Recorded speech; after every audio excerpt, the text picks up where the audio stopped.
Welcome to Take a Breath, a podcast for creating practical calm in the messy middle of midlife. I'm Polly, and this is your space to pause. Because life in midlife is full on, between work, family, menopause, and the mental load, your nervous system can easily end up in constant overdrive, leaving you feeling exhausted, reactive, and overwhelmed by even the smallest things. Each week, I'll share my own tools alongside honest conversations and practical nervous system support to help you create more calm, peace, joy, and inner steadiness, not by escaping your life, but by meeting it differently. So whenever you're ready, let's take a breath in through the nose, feel your belly rise, your ribs expand, and as you exhale, let's begin.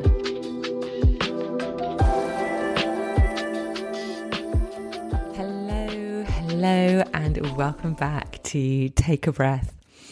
Now, down here on the south coast, we've actually finally at last had a glimmer of spring this past week. And my goodness, it's amazing how just a little bit of sunshine and that feeling of warmth on your face can shift your entire mood. Everyone seems just a little lighter, a little brighter. So I hope wherever you are, you've managed to catch a bit of sunshine too. It's funny, isn't it, how you can appreciate something so much when you realise how little of it we actually get. This week, I've also been deep in GCSE revision with my daughter. I actually feel like I could do pretty well in sports science GCSE at this point. This is actually my third time round with a child doing GCSEs, and each time it's been completely different. With the first one, I really didn't have to do anything. He just got on with it, found it all very easy. And the second one, who was very capable, was actually also quite lazy, which brought its own set of challenges. And this time it's very different again. My daughter's working so hard, but the system just isn't made for brains like hers. She's super bright, but she just finds it difficult to memorize lots of facts that don't really have much interest for her. So bless her, hopefully she's all going to be okay. And it is, however, requiring a lot of patience. And actually, that patience theme seems to be the theme of my life at the moment, particularly while I'm waiting for my surgery for my knee. I've just got a few more weeks to wait now, but still not being able to walk properly, which is just really frustrating. So yes, patience is definitely something I'm practicing right now. And yeah, it's interesting because moments like these, when life feels a little frustrating, a little slow, a little outside my control, these are exactly the kinds of moments when our nervous systems can get more activated than usual. I can feel it. You can feel a little bit more restless, a little bit more irritable, a little bit on edge. And that is why it's so important to have the awareness and the tools to help you regulate, to help you bring yourself back to a place where you're not going to say something you regret, where you're not going to let it all feel too much and get on top of you. And that's where the work we talk about on this podcast hopefully becomes really helpful, because the goal, as we spoke about before, is it's not about to remove stress from life. That's impossible. The goal is to learning how to bring ourselves back to a calm, regulated state when life inevitably feels messy or difficult or tricky or challenging. And that is what today's episode is about. Now, if you listened a couple of weeks ago to the episode where we talked about awareness, which I called stage 1 of regulating your nervous system, you will remember that stage is all about noticing where your nervous system actually is. So noticing when it is calm and settled, or noticing when it's full on stress mode, or when stress is beginning to creep in. It's all about just feeling those sensations of anxiety, of overwhelm, of irritability, of noticing the racing thoughts. So awareness is always the first step. But awareness alone won't change how you feel. And that's where stage 2 comes in, regulation. So today we're talking about how to bring your nervous system back to a calmer place, to a regulated place once you notice it's been activated. And sometimes that will be incredibly obvious, and other times it might not be. It might just be the feeling of being a bit tense, a bit anxious, but you've just got so used to living in that place that it's not quite so obvious for you. But I just want to reiterate that you will get stressed, you will get overwhelmed, you will have anxious moments. That's part of being human. So the skill isn't avoiding stress completely, because that isn't going to happen. The skill is learning how to bring your whole system back to calm, back to that green state, if you remember from the previous episode. And that ability, that capacity to bring yourself back to a steady state is one of the most powerful forms of resilience you can develop. And I must admit, at the moment, I'm getting plenty of opportunities to practice that. Okay, so just for a moment, I want you to imagine waking up in the morning feeling super calm, feeling mentally clear, feeling really well rested. You're not rushing, you're not already overwhelmed before the day begins. That state is what we call the green state of the nervous system. So we've talked about this. It's a place where you feel grounded, steady, you're able to respond to life in the way that you choose rather than react. So this is a good place to be. But most of us spend a lot of our time up in that yellow or that red state. So yellow, remember, is that sort of background anxiety, that constant mental chatter, the feeling of being on edge. Red, that's full stress activation. That's when you're in panic mode, you're super angry, you're totally overwhelmed. And when your nervous system lives in those states for too long, that's when real problems start happening. Particularly over time. It's exhausting being in that state. It requires a huge amount of energy. So if you think about it, your body is just burning through more and more energy when you're in those states. Your nervous system's just constantly using fuel to stay alert. And without enough time spent back down in the calmer green state or that deeply restorative blue state, your body just never fully replenishes. And over time, that shows up as real fatigue and eventually can lead to burnout. And obviously that's when, anxiety is an issue. Your muscles are super tense. But burnout is really when the mitochondria in your cells, they don't function anymore because they've been working so hard to give you that energy that they just give up and they go, no. And that is literally when you burn out and you can't get out of bed. So regulation isn't just about feeling calmer in the moment. It is about restoring your body's energy and resilience, which is so important. And it will really determine how you age as well.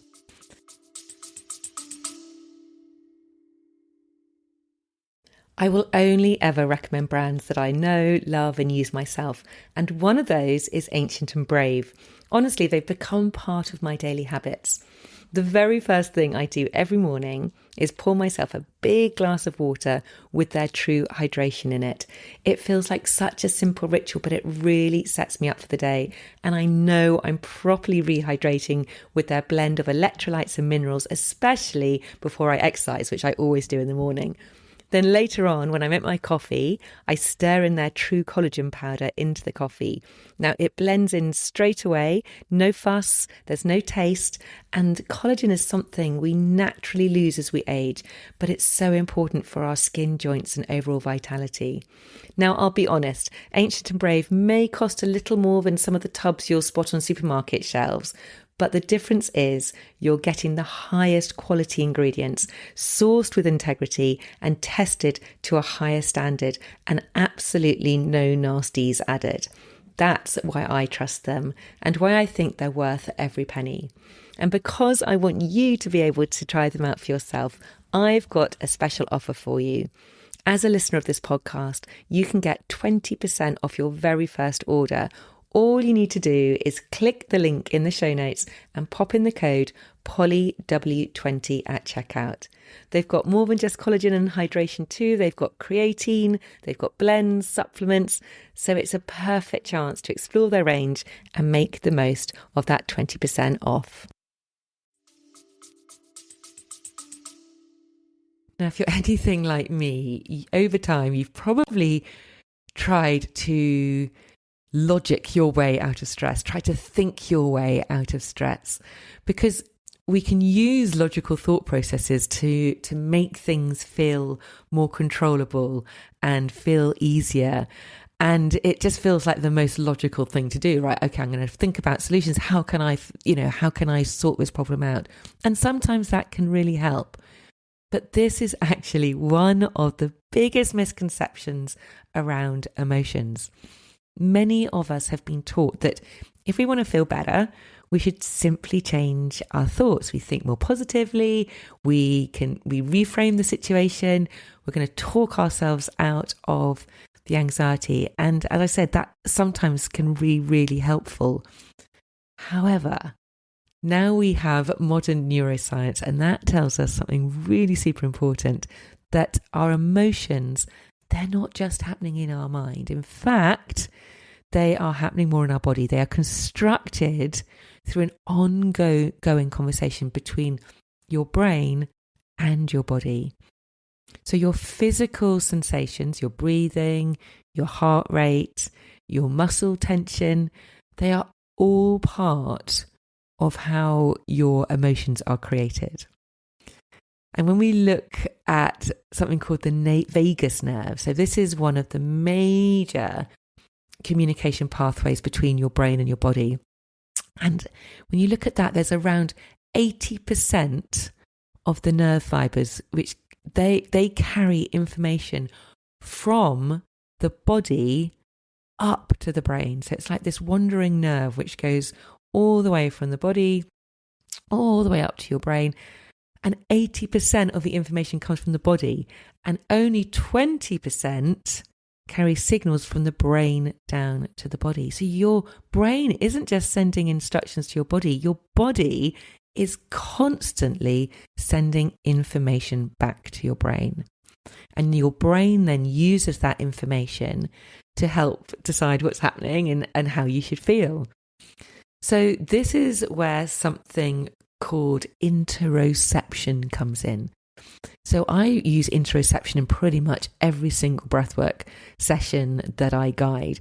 It's basically your ability to sense what's happening inside your body. So things like your heartbeat, your breathing, tension in your muscles or sensations in your belly.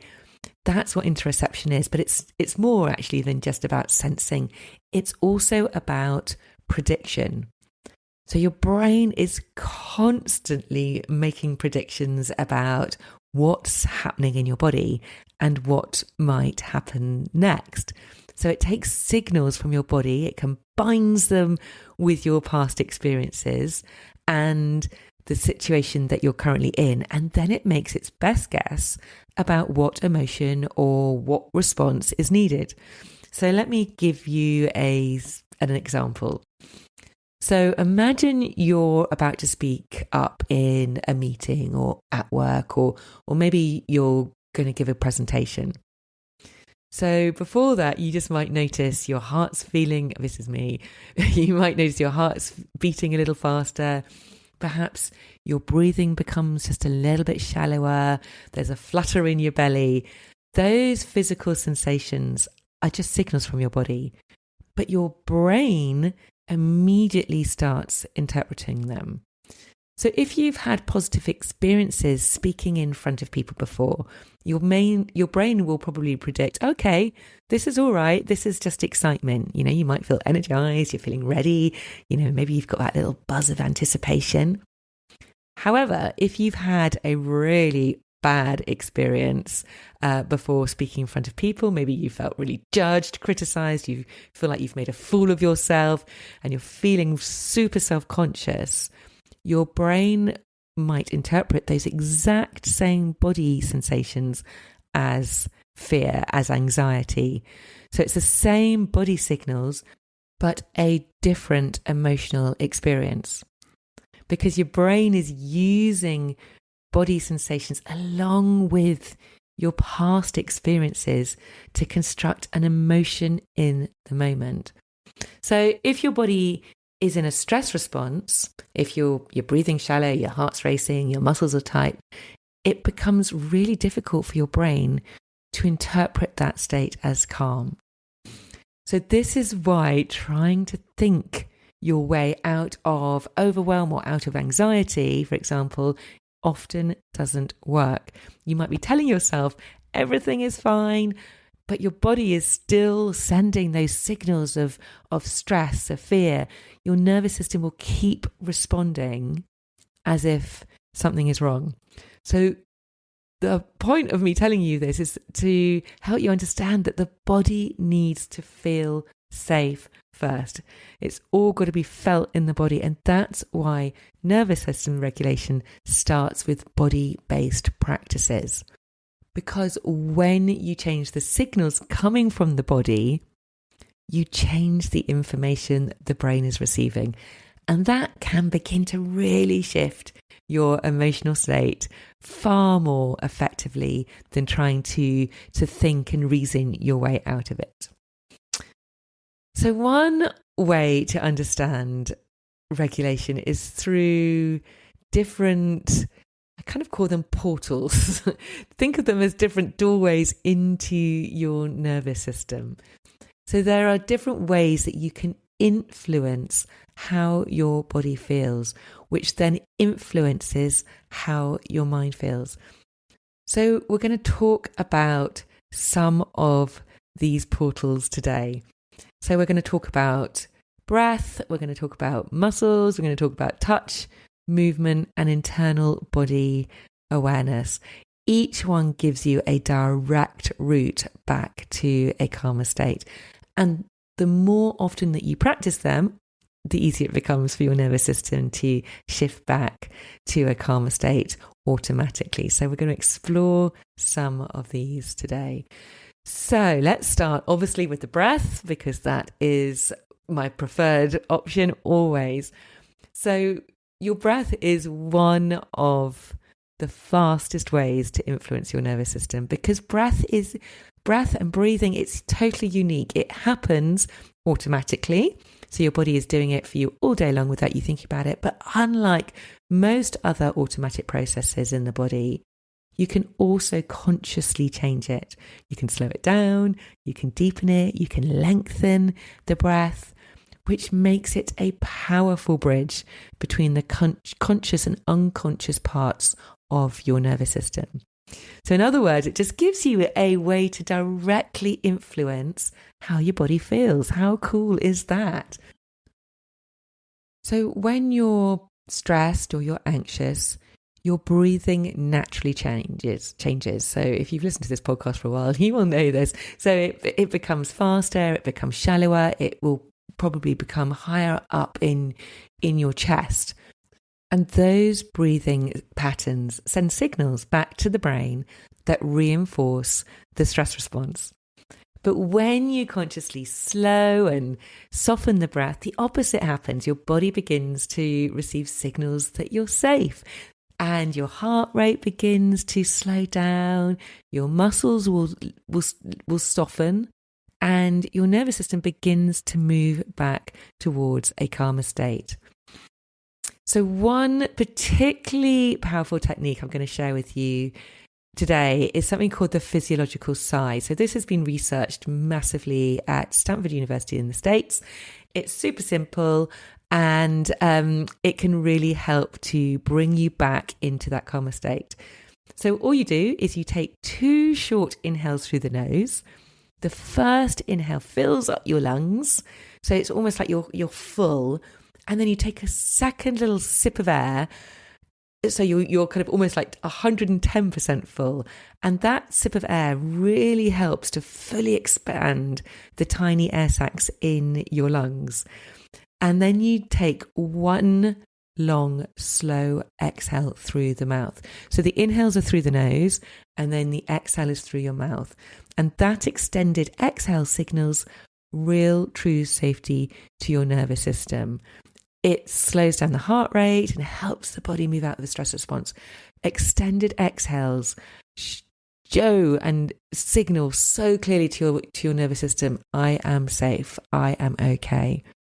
So even doing this type of breath for just a few breaths can really begin to shift how you feel.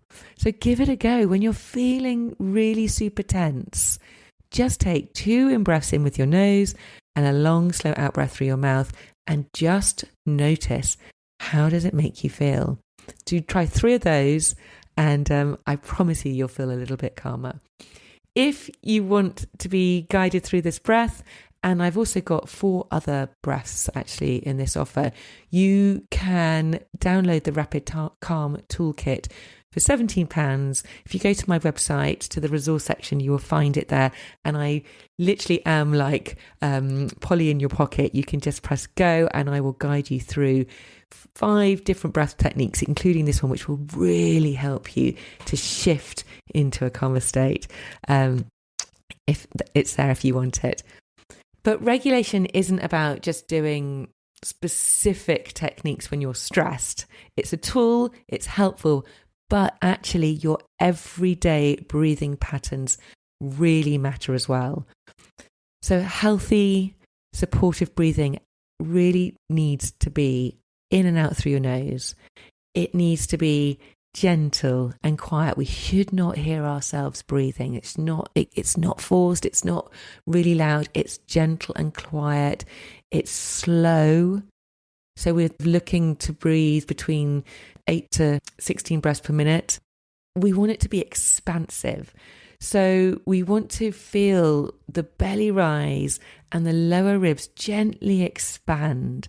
So when we breathe like that, it means that we're using our primary breathing muscles, which is our diaphragm, and then which is our main breathing muscle, but then also our intercostal muscles. Many of us, because we're breathing shallow and high up in our chest, we're using the muscles around our neck, our shoulders, and that's why we often have such tight shoulders.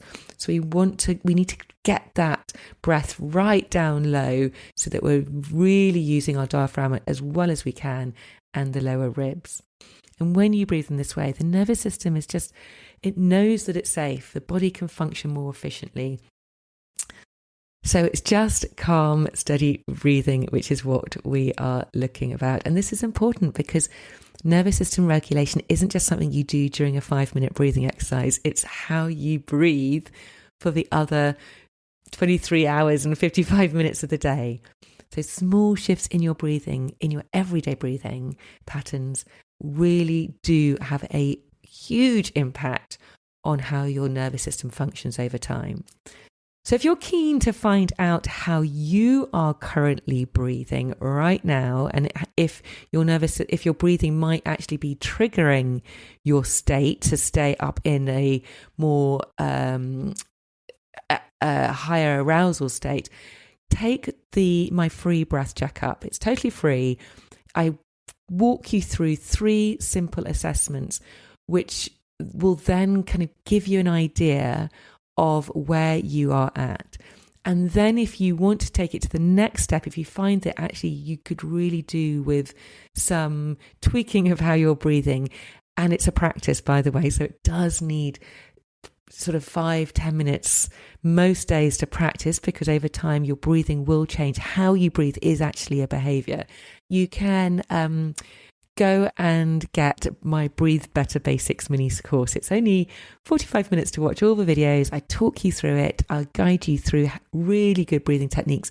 And then you get, there's 5 different practices there, which last 10 minutes each, which really guide you through those practices very easily. You've just got to listen to my voice, and it's very calming, and it will really help you signal to your nervous system that you're safe. And over time, that's going to really help train your nervous system to spend more time in that calm, steady, green state. Okay, so that is breathing. So another portal into a calmer nervous system is into a regulated nervous system are your muscles. Because when we're stressed, your body just naturally contracts. So this is part of a stress response. Your nervous system prepares you to deal with a potential threat. So your muscles get really tight to get ready to act, to run, to fight, to do all of those things which you would have needed to do in the past when you were fleeing from a tiger or ready to fight an enemy. So even though most of the threats we face today are emails or deadlines and busy schedules, rather than that physical danger, your body still responds in this really ancient way. So I, for one, notice that where I hold so much of my tension is in my jaw. So you might notice that your jaw feels really tight. I also really notice it in my shoulders. You know, when I'm tense, my shoulders creep up towards my ears. So these patterns are just your nervous system doing exactly what it's designed to do. But again, the communication goes both ways. So just as muscle tension can signal stress to the brain, softening the muscles can signal safety. So we all know how good it feels to have a massage. That's helping, obviously, to soften those muscles. But you don't have to always go and have a massage. Sometimes regulation can be as simple as pausing and just releasing a little tension. So again, this is something I normally always include at the beginning of my breathwork sessions, is to stretch and unclench the jaw. It feels so good.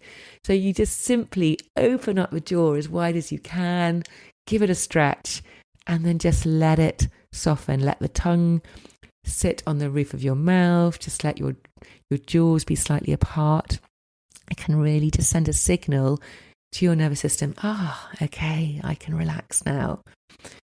Also, another one is just to kind of bring your shoulders up towards your ears and then drop them down and away from the ears, stretching out the neck. Again, this just is signaling really lovely signals to your nervous system that you're okay. Again, just making sure you're not bracing in your belly. Again, so many of us hold our bellies in.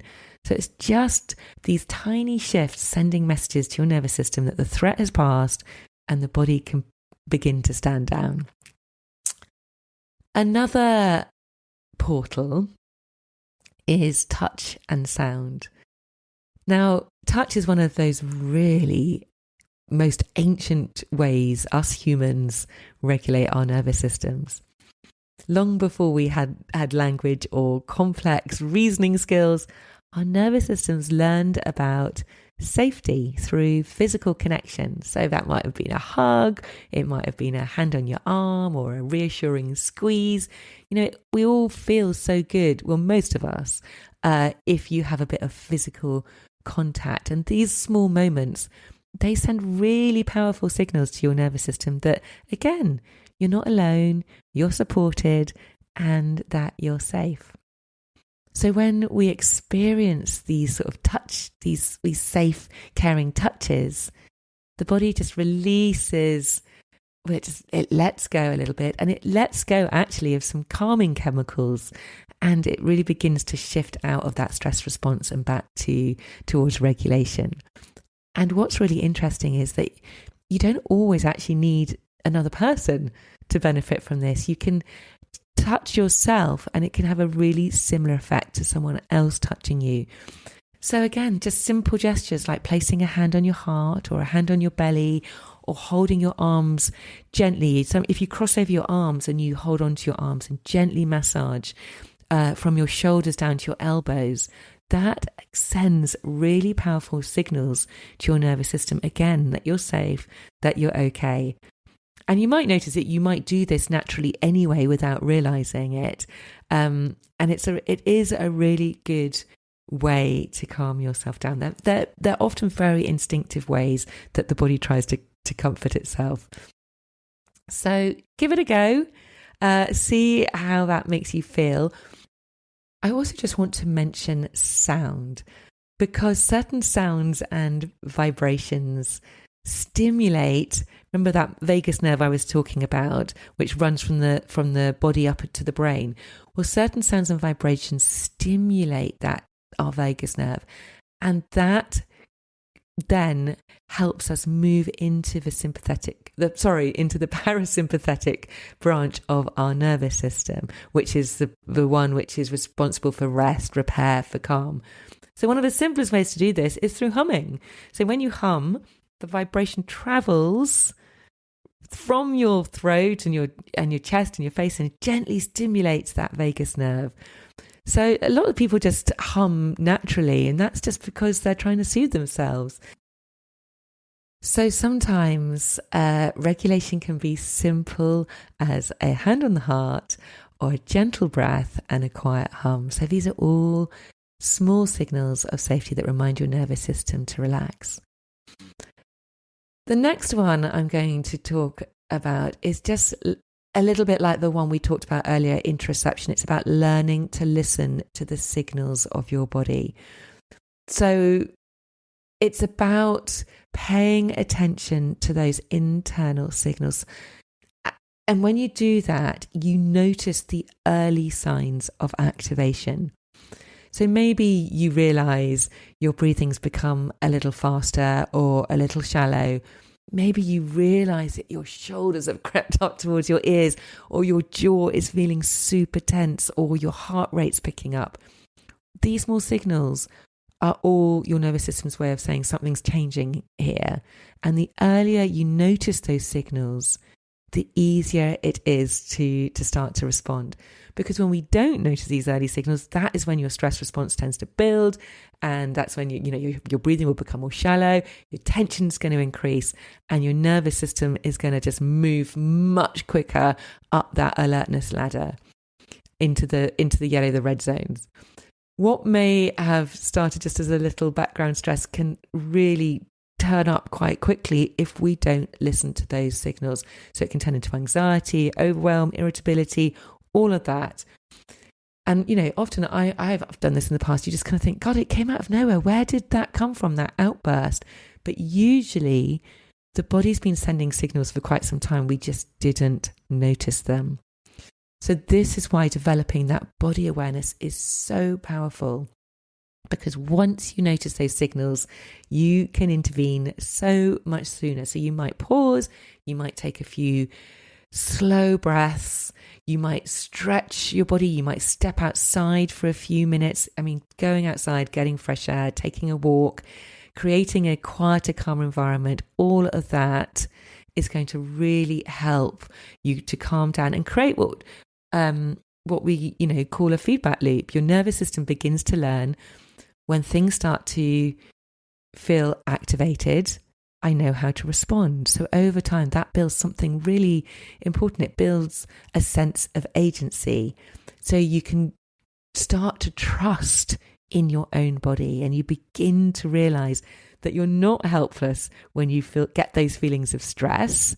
You've got tools, and your body knows how to guide you back to safety. And the more you practice noticing those internal sensations, again, we do this pretty much at the beginning of every breathwork session I guide, the sooner you can intervene and your body learns to come back to a regulated state. Now, the final one I'm going to mention today is movement. So I'm sure I know that when I move my body, it really helps me regulate my nervous system. Our bodies are designed to move. And when we move, we stimulate a number of sensory systems that help the brain understand where we are in our space and what's happening inside the body. And that information helps our nervous system organize itself and return to a much more balanced state. So even really gentle movement can shift your nervous system out of its stress response. So things like walking, stretching, yoga, or simply moving your body slowly and intentionally can begin to release tension and bring your system back to calm. But the key here is starting gently, because if your nervous system is already extremely dysregulated, jumping straight into intense exercise can actually sometimes feel like you're adding a lot more stress to an already overloaded system. So your body's already in a high alert state, so pushing it harder isn't always what is needed in this moment. So we talked about this last week when we were talking about cold water immersion as well. That can be a great regulator for your nervous system. But if you are already in a super high stress state, it really isn't, because you're just adding more stress onto an already stressed state. So actually pushing harder isn't always what is needed in the moment. Instead, slow, really slow movement might be what you are needing. So walking is really a brilliant example of this.